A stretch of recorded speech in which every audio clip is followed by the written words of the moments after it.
Dean Aidit adalah seorang politikus yang menjabat sebagai pemimpin terakhir Partai Komunis Indonesia, PKI.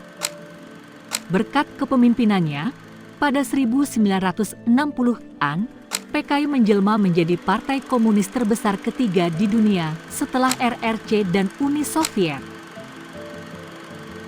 Dalam sejarah Indonesia, Dean Aidit dianggap sebagai tokoh antagonis yang dituduh sebagai dalang atas peristiwa G30S. Sebagai pemimpin terakhir PKI, ia memang pernah mengaku bertanggung jawab atas peristiwa G30S, meski pada akhirnya disangkal oleh tokoh lain. Indonesia bakal menyajikan informasi seputar detik-detik kematian Dean Aidit. Bagaimana tentara berhasil membongkar persembunyian rahasianya, lalu mengeksekusi mati Dean Aidit di sumur tua kering seperti perintah Soeharto pada November 1965. Selengkapnya, mari saling menerima.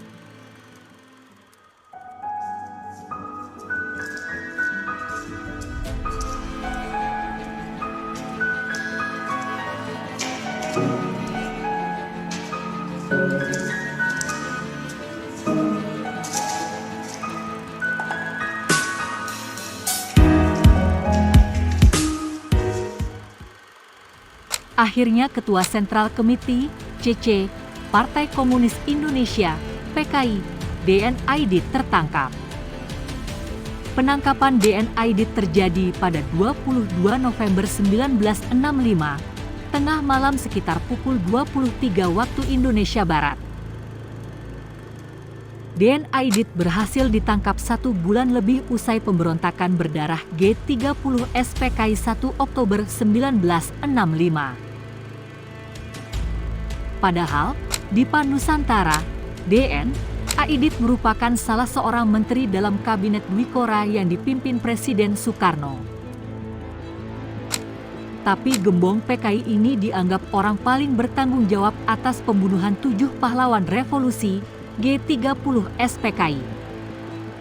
Dean Aidit pada kejadian G30S PKI, ia melarikan diri hingga ke Solo, Jawa Tengah. Dari berbagai sumber, Aidit akhirnya diciduk dari tempat persembunyiannya di sebuah rumah pada 22 November. Rumah itu adalah rumah Kasim alias Harjo Martono di Kampung Sambeng, Solo.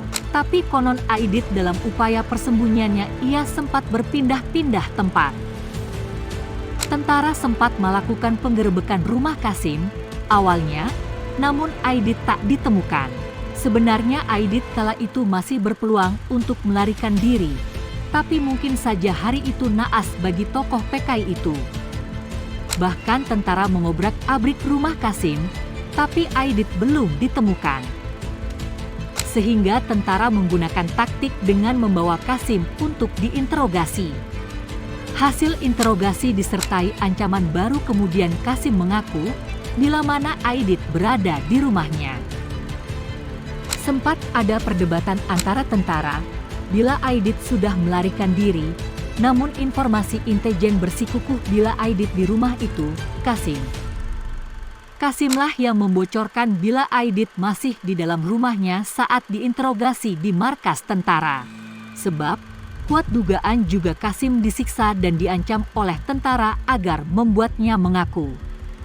Kasim pun buka mulut dan menunjukkan tempat persembunyian Dean Aidit yang ternyata berada dalam rumah.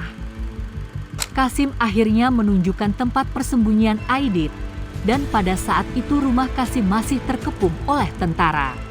Tentara kembali membawa Kasim ke rumahnya, sedangkan moncong senapan masih dihadapkan di rumahnya.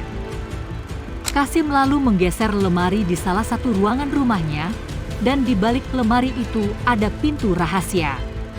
Entah apakah rumah itu sudah disiapkan sebagai lokasi persembunyian tokoh PKI atau bagaimana. Pemimpin penangkapan saat itu, Letnan Ming Priyatno, ia menodongkan senjata api ke balik pintu itu. Tidak ada informasi lengkap apakah penodongan tersebut disertai dengan ancaman, dan mungkin saja Dean Aidit sudah terdesak. Akhirnya ia bersuara dari balik persembunyiannya.